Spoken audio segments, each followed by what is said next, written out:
Hi, I'm James. And I'm Antony. And this is Words and Numbers.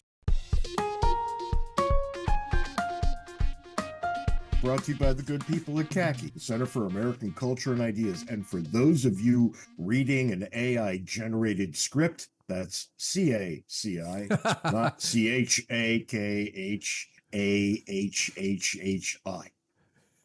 Ant, go ahead. Well, I was just saying, just before we started recording, we were talking about whether AI is going to end up taking over the world, and AI can't even spell khaki.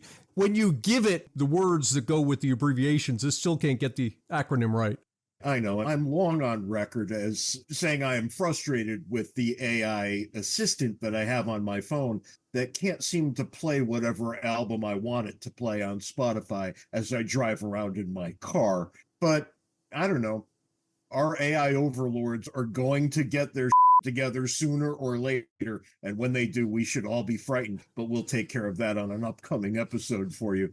As for now, Ant, according to the custom, what's new and exciting in your world this week? Well, you may find this frightening, and maybe not. You might find it reassuring. There is a company, a ride-sharing company, starting up in Atlanta called Black Wolf. It offers, quote, a personal security ride experience, complete with armed drivers.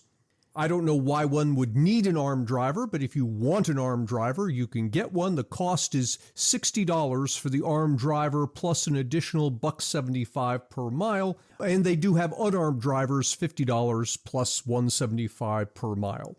Well, you know, Ant, I have been looking for a new career.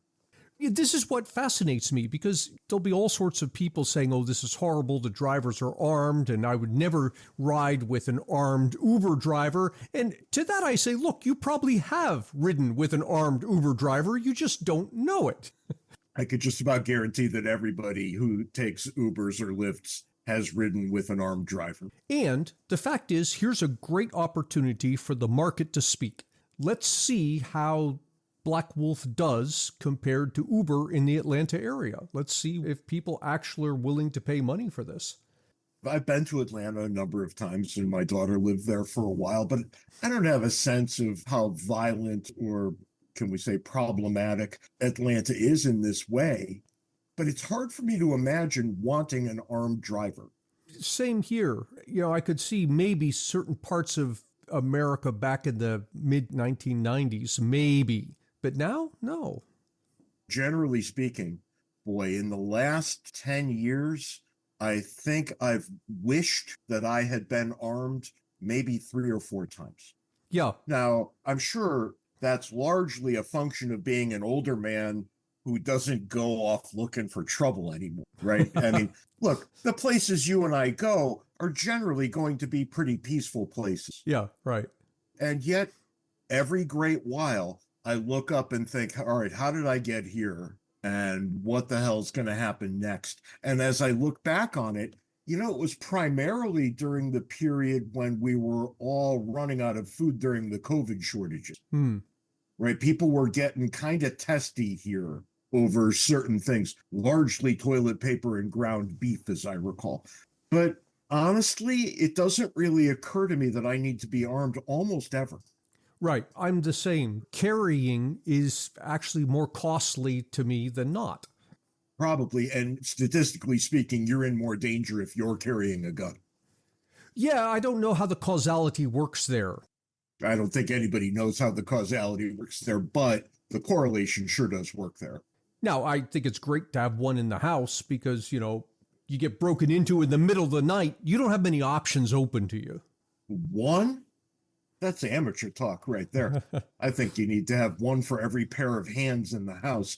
But, you know, I've long been on record as saying we use them as paperweights and door stoppers around the Harrigan home. Yeah. Just in case.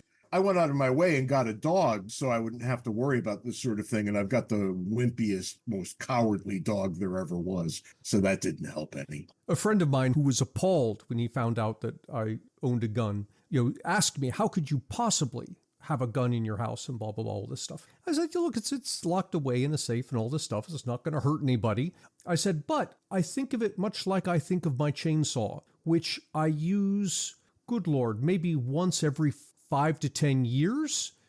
And I would use the gun even less, but nonetheless, the point is this, that a chainsaw is something that you don't need until you do. And when you do, there's nothing else that will do other than the chainsaw. So for a couple $100, I'll have it sitting here. I want to assuage the fears of our listeners right now who, there's probably one or two of them out there who are thinking, well, I was going to go rob Antony, but now that I hear he's got a gun in the house, I'm not going to. Having been to the range with Antony, just stand directly downwind of him. Walk straight in. You'll probably be all right. Probably be all right. Of all the things I miss doing with you now that we live 2,500 miles away from each other, coffee at McDonald's and shooting at the range. Yeah, that was fun. Yeah. Always top two. Anyway, I'm going to bring us back to a more overtly political thing. And I had a couple of options here this week. There were two things that really caught my attention. I'll just mention one in passing. It seems, Ant, that the current financial woes that most Americans are experiencing have had an impact on the political parties who are not picking up small donations to the degree they once did. Oh, really? Isn't that something? Now, I wonder, so small donations meaning what? Under $5, under $10? $5 to $25 kind of thing. Yeah, so I wonder how much, when you add all those up, how big is it? I think we'll get some answers to that moving forward. I don't think we really have them now. We just have the grumblings of the political class saying this terrible economy may have an impact on us for a change as well. Yeah. I just want to toss that one out there, something to keep an eye on moving forward. And, you would think that this probably hits them both to the same degree anyway, right? Just Biden was picking up any number of small donations, as was Trump. And yet Trump, who had a lot of financial woes on the campaign trail, this guilty verdict is probably the best thing that could have happened to him in terms of campaign finances. Yeah. People opened their wallets like nobody's business the very day that the verdict came in. But we'll throw that out there for a later day. The next thing, you can see where it's somewhat related, but somewhat different. And I'm going to read the headline to you, and you can see what you make of it in terms of the election. OPEC Plus agrees to extend production cuts in bid to boost oil prices. Now, it should come as no surprise that OPEC wants to increase oil prices. But what impact is that going to have on the U.S. election? Oh, well, it's going to hurt the incumbent. I think that goes without saying, right? This sort of thing always hurts the incumbent. And it brings us back to Reagan's turn of a phrase some years back where he said, are you better off now than you were 4 years ago? Yeah. And, anybody who's on social media, and I have to tell you, Ant, I'm becoming increasingly convinced I have to get off social media. It's gotten that stupid lately. I don't mean in this respect. I mean in every respect. But how often do you have to see a gas sign from 4 years ago and a gas sign from yesterday with the difference in price being attributed to the difference in the holder of the Oval Office? Right.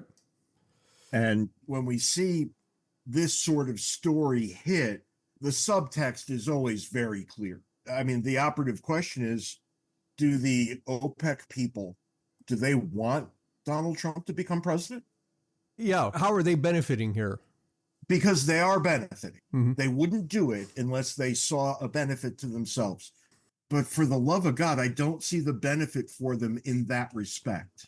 Well, along those same lines, and this came across the news maybe a week ago, Biden authorized the release of 100 million, it's 100 million? No, excuse me, 1 million barrels a day from the Strategic Petroleum Reserve.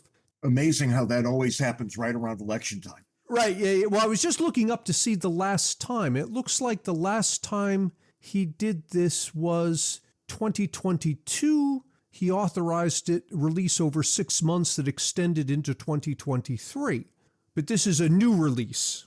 Which would have been midterm elections. Oh, how interesting. Of course. I didn't think of that. Yeah. This always happens around elections. Yeah. Always. And look, you and I have said this before. It bears repeating. Politicians don't have as much control over market prices as people think they do. Now, do they have some control? Yeah, of course they do. There are things that they can do nibbling around the edges that can make a significant difference. Is that what's happening here right now? Doubtful. The pain you feel at the pump, is that Biden's fault? I have a hard time making that case with any seriousness. Yeah. I imagine the effect that they do have tends to come more from voters having an outsized view of their impact. For example, Biden could announce tomorrow he's going to impose a 50% capital gains tax. And even though, A, he doesn't have the authority to do that, that's under Congress, and B, even if Congress attempted it, not only would it take years, it would never pass muster, the voters wouldn't stand for it. But regardless of all those facts, I guarantee you, if he said that today, tomorrow the stock market would open 20% down. 20% might be a bit on the overestimated side. I don't know, but I take your point, and I think you're exactly right. And it's time to probably disassociate in your minds market prices and political maneuvering. Now, there is some interplay between the two, but it's not nearly to the degree that people think it is. Not nearly. Anyway, that's something that really bears scrutiny, I guess would be the right word. Let's keep an eye on that one and see what happens. Typically, OPEC can't keep its act together for very long because, look, this is an economic game as much as it's anything else. And the minute one country has a motive to undercut the rest of their OPEC brethren, they do it. Yeah. That's the thing I always tell my students. Don't be afraid of cartels. They carry with them the seeds of their own destruction. And the more successful they are, the more vibrant those seeds are going to be. Two things you really shouldn't be nearly as afraid of as you are: cartels and monopolies. Yep. For exactly the same reason, more or less, right? Anyway, and this, of course, brings us to the foolishness of the week. This week has been so rich in foolishness that one hardly knows where to turn. What do you have? Well, it's Donald Trump, but not for the reason you think. Has nothing to do with his legal difficulties, which are legion, for they are many, and they're about to get much, much worse. Donald Trump has opened a TikTok account. Really? I don't know of anybody over the age of 20 that has a TikTok account. I'm surprised you don't. No. You don't have one? I hate to say this. All right, I'm going to have to say it. There we are. Here we are. That's no, right. it's worse than you think. Away. No, it's worse than you think. I do have a TikTok account. I opened it some years ago and never figured out how to post much to it. And can't remember the credentials to get into it. So I think there are like 2 words and numbers episodes on there, and that's it. So in perfect old man fashion, you opened a TikTok account, can't figure out how to use it, and then forgot your password. Is that correct? Yeah, that's about it. That actually makes me feel happy all over. No. The problem here is that Donald Trump, not more than a few years back, was telling all of us how he was going to ban TikTok. Right, yes, because the Chinese or something. Chinese, sure, because they give half a what the American people are buying or doing or talking about or ruminating about. Let's just say I have relatively unformed thoughts and opinions on TikTok. I don't really want to come out and say much of anything one way or the other, because I really don't know where I stand on it. And I don't think I have to know, because as an old man such as yourself, it's kind of irrelevant to me. Now, I think there's likely a First Amendment tie-in here that sooner or later I'm going to and we're going to have to think about. But that day ain't today, because all we have to think about today is how Donald Trump wanted to ban TikTok not too terribly long ago, but now he's chasing after young voters and he finds them on TikTok. Right. Yes. Now, I read somewhere that Joe Biden was playing around with TikTok too. I don't know if this is true. That would be even worse were it to be true, which leads me to believe it's probably true. I don't know for sure. All I know is that expecting consistency from a politician, well, that might just be crazy and stupid. And yet, I'm crazy and stupid enough to want them to be consistent. Well, they're consistent in that they're pursuing votes. That's about the beginning and the end of their consistency. That's right. And look, if there's one thing economists and political scientists can agree on, it's that everybody pursues their own self-interest with reckless abandon. Right. And well, here we are. For one-stop shopping for all things James and Ant, visit our website, wordsandnumbers.org. We give a special shout-out to our Patreon sponsors who help us keep the lights on. If you'd like to contribute, go to patreon.com/wordsandnumbers. Speaking of stupid and self-interested, we've got an interesting topic today, don't we? Yeah, we both ran across this topic. I thought it was interesting, and then it kind of fell off my radar, so I'm glad you brought it back. I actually heard the first of two stories. What you brought to my attention is the second. The first of the two stories... What was the first? Well, that was that Chicago had decided it was going to pay reparations to descendants, well, I shouldn't say descendants of slaves, but rather the black populace in Chicago. Are you sure these aren't the same story? No, it was a story that Chicago had decided is going to pay these reparations. The story we're working with is Evanston, which is functionally Chicago. Right. But your story is that the city was sued because of that. Oh, okay. Okay, sure. All right. So yeah, they do share in nature, but they are somewhat different.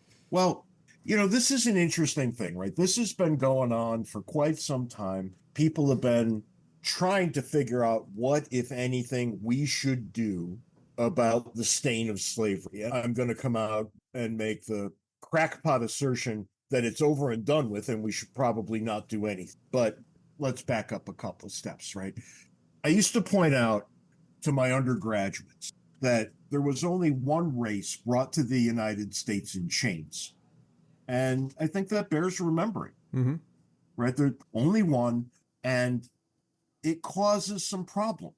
It caused problems then, and I am willing to say that it likely caused problems for quite a long time after its culmination, after the Civil War, and it might, and I underline the word might, still be causing problems now.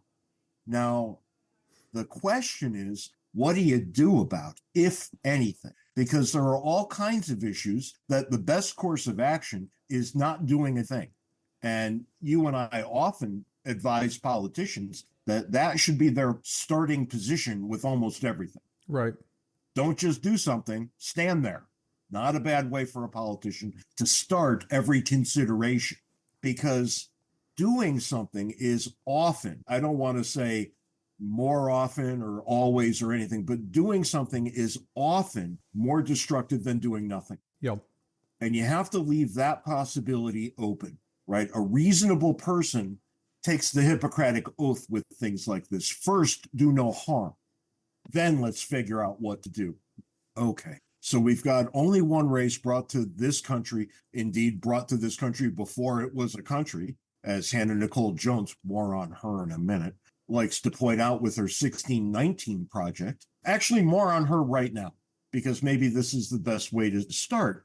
I responded to a tweet of hers a couple of weeks ago. I went to dig it up today and I can't find it, which I find somewhat fascinating. Every time a tweet disappears, I wonder what's going on. Now, it could just be lost in the Twitterverse, as is so often the case. I don't want to bang the conspiracy drum too loudly here. I just want to say I went looking for it and I couldn't find it. If you go looking for it, dear listener, and you find it, send it along and we'll throw it in the show notes after the fact. But for now, she posted what she called a reminder. And her reminder is that pay attention to the wording. The verbiage is very important here. The United States government needs to pay reparations to Black people. And I've read some of the things she's written, and maybe she really means descendants of slaves and so on and so forth. I don't really care about the finer point, because where I come from, the finer point doesn't exactly matter. And it doesn't matter for the following reason. Nobody alive today was ever enslaved, and nobody alive today ever held slaves. All right, so that has to matter. I know to her it doesn't, but to any reasonable person, that has to matter. And I want to go one step further, because this was my point to Hannah Nicole Jones. She didn't have any interest in replying to me, but Aunt, does the United States government have any money? Oh, no. whatever it pays out comes from taxpayers. It's the taxpayers who always pay. Yeah, and that's exactly right. But there's one more step here.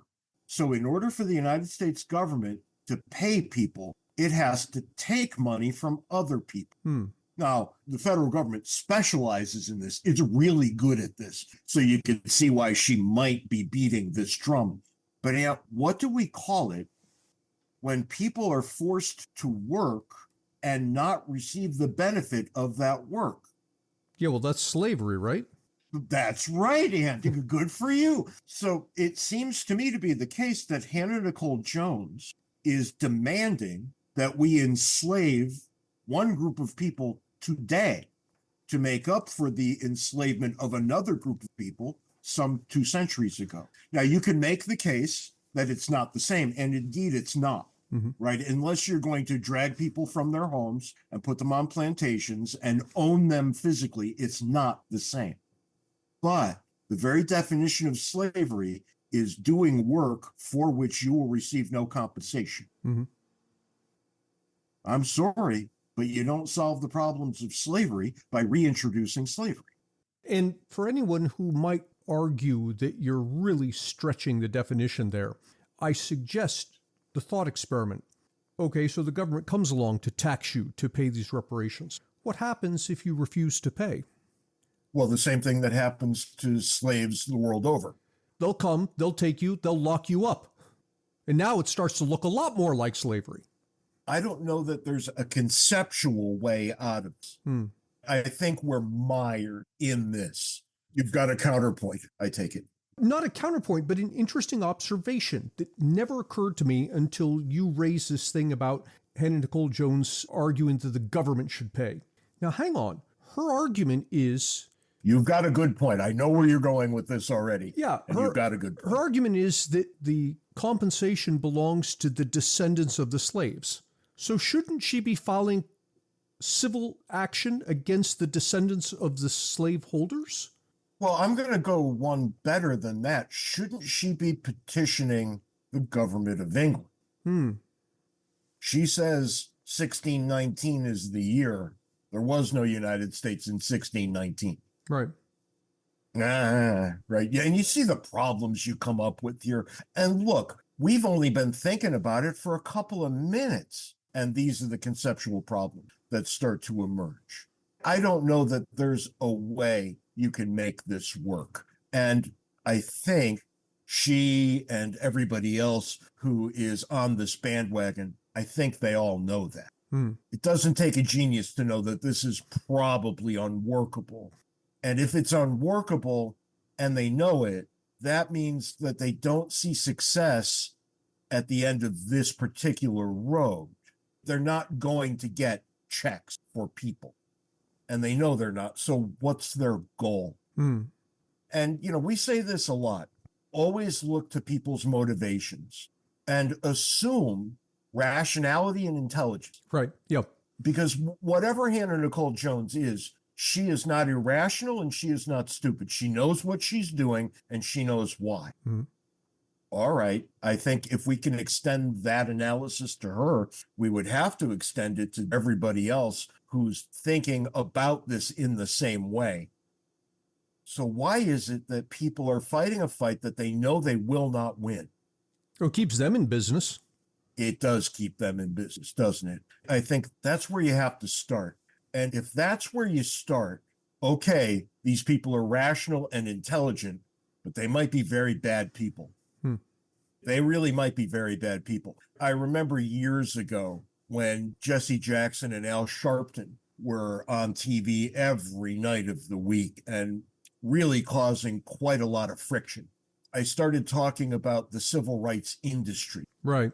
Because it made sense for them personally to keep us at each other's throats. Yes. It kept the money coming in. It kept them on TV. It kept them important. Literally everything you could think of led to that conclusion, right? That they wanted to keep us from finding a way to live peacefully together.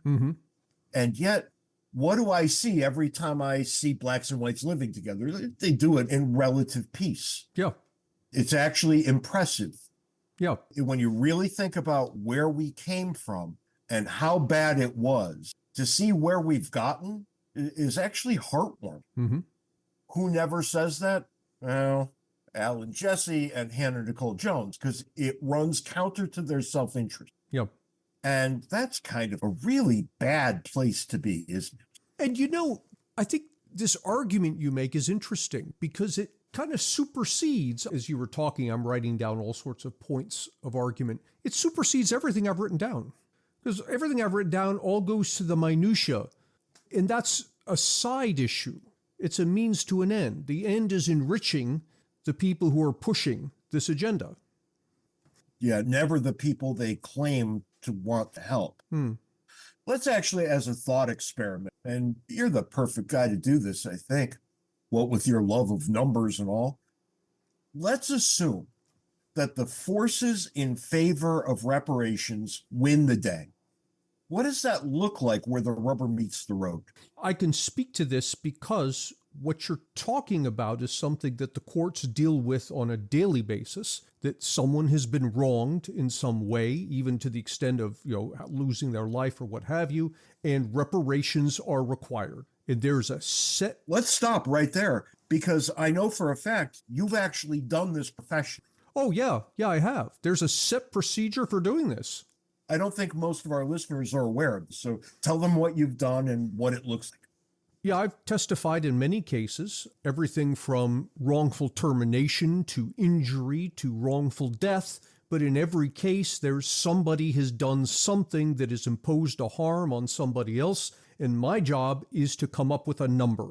What is the amount of money that makes this person right? Or in the case of wrongful death, you can never make them right, but what's a number that comes as close to justice as we can do? And so there's a procedure for this. And the procedure involves, as you apply it to reparations, a couple things. One is the question of mitigation. And that question goes to this. Given that this harm has fallen upon you or upon your ancestors, as a result of that harm that was done, some bad things have happened to you. But also some good things have happened that wouldn't have happened otherwise. And those good things are the mitigation. Classic case is you're wrongfully terminated and you say, well, I was wrongfully terminated, so I lost out on $1 million worth of future income. And it comes back with, well, because you were terminated, you got this other job. And because of this other job, you earned $300,000 of income. So your net damage is not $1 million, it's $700,000. The loss minus the mitigation. So that's one thing to consider. The other thing to consider, which I don't hear nearly enough about, is the cost to the people who attempted to make it right. And here, all of a sudden, you've got to say, well, you can't have all taxpayers paying for this. For one thing, some of your taxpayers are black, so you're saying that the black taxpayers should pay for the... Well, wouldn't it be interesting? Because you might end up, if you followed this to its logical conclusion, you might end up having black taxpayers pay for the black descendants of former slaves, because those two groups are not the same groups. Yes, that's right. In fact, you could get into a weird situation where you could have a black taxpayer who is a descendant of slaves paying for the reparation that goes to a black American who is not a descendant of slaves. Well, how could you have that? Well, not all black Americans are descendants of slaves. Well, I know, but how could you have a former slave paying for a former non-slave in the familial line? Oh, well, because the way this is happening, the reparations are being split over all taxpayers. Okay, so you and I just said the same thing. Yeah, okay. I have no cause to argue with you for a change. But here's the thing to consider. What about the descendants of all of those people who gave their lives in the Union Army? And there you're stuck with a very strange set of circumstances, right? Because you have an incomplete group. The non-descendant, the children they never had. Right. Oh, yes. Because they died. Right? You've got a gigantic problem there. Yeah. You see how messy this gets, right? When you blame white people. All right, that's not exactly right, is it? And this comes back to this interesting thought that if you're going to pursue this, the way to pursue it with the most justice one can hope for in this situation is for the current descendants of slaves to file civil action against the current descendants of slaveholders. And the problem here is so obvious, but I'll speak it out loud anyway. Above and beyond the fact that the actual people who committed the offense and who suffered the indignity are all dead, the lines from which you would draw these two groups of people have become muddied over time. Oh, yeah. You're going to have a lot of people who fall under both categories simultaneously. And not only that, some of these lines have died out. Mm-hmm. What do you do about that? Right. I honestly don't know. And when I say I don't know, what I really mean is, given the presuppositions, I don't know what the right answer would be for the people who are searching for their right answer. And here we come back to your original point. Given all of this, it is likely the case that any attempt at reparations will be creating a greater injustice than the injustice it seeks to repair.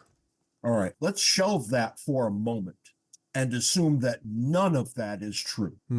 Let's just assume that you can figure out who gets what. Okay. All right, how much do they get? Yeah, that's a good question, right? And over what period of time? And how much do we raise the taxes on the people who had nothing to do with any of this in order to pay that? And does that settle the matter? Or are we right back here 3 years hence when people have run out of money again? Oh, I guarantee you it doesn't settle the matter, because what happens next is you have other groups. My wife is Slovene. The name comes from the Slavic people. What word in English is related to that? They were the original slaves, at least in terms of English language, right? When Rome needed slaves, it went to the Slavic people. Where do we stop? I mean, that's not the end of it. You go back even further, right? Well, can I get my thumb on the scale for my people, the Irish? Yeah, absolutely. They experienced some troubles here in these United States. And, you know, I don't want to be perfectly self-interested here, although I will be if that's what it takes. How about the Chinese? The Chinese experience, and look, I am not making the case that anybody experienced it worse or even as close to as bad as Black Americans, who were not Black Americans at the time. Right. They were simply slaves. They clearly had it the worst. What kind of fool would make a case to the contrary? But, okay, once we get through them, what's next? Yeah, because there are others that are similar in type, if not in magnitude. And most recently, we're going to have to talk about the Japanese, who technically weren't enslaved, but during World War II, they were rounded up and put into concentration camps. I actually think there's probably a stronger case to be made on the behalf of the Japanese. They were American citizens. Some of them are still alive. Right, yeah. They were rounded up and put in camps. Yeah, you can actually point to the person. We can go find them. Yeah. There aren't many of them left, but we can go find the ones who are. And, you know, you have to at some point ask some hard questions about what it looks like to issue an apology. But see, here's the thing, James. Let's go back to your point about your claim that people are doing this for their own aggrandizement. At first, I didn't appreciate that argument. I'm coming to appreciate it more, because if Hannah Nicole Jones and her ilk were serious about this, I mean serious, they would have answers to these questions we're raising, because a serious person would have to address them. Yeah, we specialize in removing seriousness from our public discourse. Well, yeah, who would not want to address these questions? Someone who wanted the debate to continue unresolved. As long as it can continue unresolved, she stays in business. Yeah, I think ultimately that's right. And I think that's the nastiest thing I could say about her. And it just so happens, I believe, to be very, very true. That's where we're left. There are people in this country whose very livelihoods depend on keeping us divided. And typically we look to politicians when we think about these sorts of things. And I think, you know, if you just think about politicians, even for a second, of course it's to their advantage to keep us divided. They just want to keep us divided with the majority on their side. Right, yeah. That's how you win. But boy, there are a lot of other people who it seems benefit from keeping us at each other as much as they can. But here's the thing. I don't really feel the United States that they keep talking. And I don't think that I don't feel it because I'm a white guy insulated in the suburbs. I get around. I'm all over the country all the time. And what do I see everywhere I go? People getting along quite nicely. Yeah. We're not without our problems, and we might have these kinds of problems more than other places do, other countries, precisely because of our pluralism, right? We have lots of different groups living in and sharing one place. So, yeah, we're probably going to have problems of a nature that other places don't. And yet, everywhere I go, I mean, look, think about it like this. We've talked about Uber today. Do you ever worry about the race of your Uber driver? Yeah, exactly. Does it ever even occur to you that it might be a problem? Mm-hmm. Because it never, ever occurs to me that it might be a problem. And I actually want to give a shout out to one of my favorite places in the world. I was in DC last week. Sadly, so busy I couldn't even see you. I know. But I wasn't so busy that I couldn't go out for lunch one day with my daughter and my wife. And where did we go? We went to my favorite place in the world, the place I have taken you, Ben's Chili Bowl. Oh, Ben's Chili Bowl is the best. Ben's Chili Bowl is the best. And the matriarch of Ben's Chili Bowl came and spent some time with me, which was one of the greatest things. I bought her book so I could read about the history of the place, right? I asked her if she might like to be interviewed. Really? And she said, absolutely. And her family took my card. So we'll see if they ever get back. Oh, that'd be great. It would be great, wouldn't it? Because here's the thing. Ben's Chili Bowl is a Black-owned restaurant and has been since the 1950s in Washington, D.C. The original location is still open on U Street.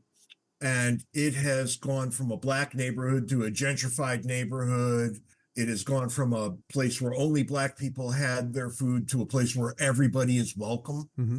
And I find that to be astonishing. When I'm sitting at my booth eating my half smoke the way you do when you go there, and a 91-year-old Black woman comes up and asks me if everything's okay, I'm keenly aware, and I'm going to say this as bluntly as I can, I'm keenly aware of what people who looked like me put people who looked like her, and indeed her, through. Yep. And yet, commerce is the great equalizer. Right. Isn't it? Right? Because is she holding a grudge? No, she's taken my money. Uh-huh. And I'm so glad she is, because they provide one of the all-time greatest pieces of food I have ever seen. If you're anywhere near DC, rush out to Ben's Chili Bowl and get yourself a half smoke. Do it now. Trust me, you'll be thankful you did. And yet, we were talking a bit, and she said, now, Barack Obama went and got lunch there like 20 seconds after he won the election, before he was even sworn in. Mm-hmm. He was over at Ben's Chili Bowl. I was standing in the back room where there's like a dining room in the back. And the family, her and her son and his wife, said, would you like to watch our video about the restaurant? And I said, sure. And we all sat down and were watching the video, and there's Barack Obama and what have you. But when I talked to her later, she didn't talk about him. Imagine that. Never even came up. She said, I treat everybody the way I would like to be treated. So I've fed prostitutes. I've fed the homeless, because everybody deserves to be treated that way. Yeah. Did she talk about feeding the president of the United States? No. And that speaks volumes about her remarkable care. Yeah. She's remarkable. I feel privileged to be able to sit and talk to her for a little while, because she lived through a portion of our history that I didn't. Mm-hmm. It was all to her detriment. And yet, look how she and her people came through it. It's really astonishing. That's the kind of story that you only get in the United States. And that's the kind of story that a lot of people would have us forget. Right. That's not the story that you'll hear the racial industry touting. They're going to tout the other story. And the other stories do exist, but we have this outsized view of them because those are the ones that are promoted. I just wonder what the end game is here. And I'm pretty sure there isn't one. I think the end game is this just continues. As I said, I'll repeat it. The people who are pushing this agenda do not want a resolution because it would put them out of a job. So they keep pushing, they keep pushing, they keep pushing, and eventually enough time goes by that every reasonable person just scratches their heads and says, what are you talking about? This thing you're describing, I'm not seeing it anywhere. Yeah, it's kind of heartbreaking when you think about it, right? Because division is the order of the day. And if you can't keep people divided, there's nothing you can do. Right. You have to go get honest work. Well, let's not go that far. But of course, that's right. I don't know what else to say about it, right? And with this case, and we've talked about the case without ever actually talking about the case. We'll put the news story in the show notes so you can have a look at it. But the lawsuit argues that the program's race-based eligibility requirement violates the 14th Amendment to the United States Constitution, which of course it does. You can't have race-based eligibility requirements. Now, we walked that back almost immediately. The ink wasn't dry on the page on the 14th Amendment, and we started walking that back. And all right, I know why we did, because we wanted to do the right thing. And look at what that impulse to doing the right thing has yielded, right? We've got, the 14th Amendment, that, good God, man, that's 150 years ago. And we still haven't put this to bed. I think it's time. I know it's easy for me to say that, but I nonetheless think it's time. I have to underline by saying I'm not a Trump fan, but had he lost that election to Clinton, the Supreme Court justices that he appointed would not have been appointed, and we would not have had the result that we have today, because the Supreme Court would still be trying to walk back the 14th Amendment. Well, I think that has to be right. And we try to divorce our consideration of the Supreme Court from day-to-day politics, but of course you can't. That's how justices find their way to the court. And yet, boy, it's still tough to think it through, isn't it? You would like to think that politics doesn't matter, that the people who are there are making decisions on the basis of the law and reason. But they're human beings, right? They're going to bring their own backgrounds and prejudices to the thing. You have to make peace with that. Ultimately, I worry about this sort of thing because I know that there's no resolution to it that will make everyone happy. And that's just how life goes. Most of the time, all manner of things are resolved in ways that don't make people happy. And that brings us back to the point that you shelved earlier. I'm going to bring it back out, that it seems to me that you're right at the beginning. Attempting to do anything here may cause a greater injustice than the injustice we're attempting to rectify. I think that's right. I guess I could be convinced that I'm not right. With the right argument would convince me. And I'm always happy to hear alternate points of view. So if people want to argue this one way or the other, keep it civil, but take it over to Backstage, because I'd really like to see it. Make the positive case here if you can, or, which is probably, I think, more likely, if you have a better idea than this either or world that we're living in all of a sudden, I'd really like to hear that. I don't think that we've got anything there either, but hold out some hope, I guess. I don't know that you and I are going to solve this problem. I'm pretty sure we're not going to be allowed to solve this problem, even if we could solve it.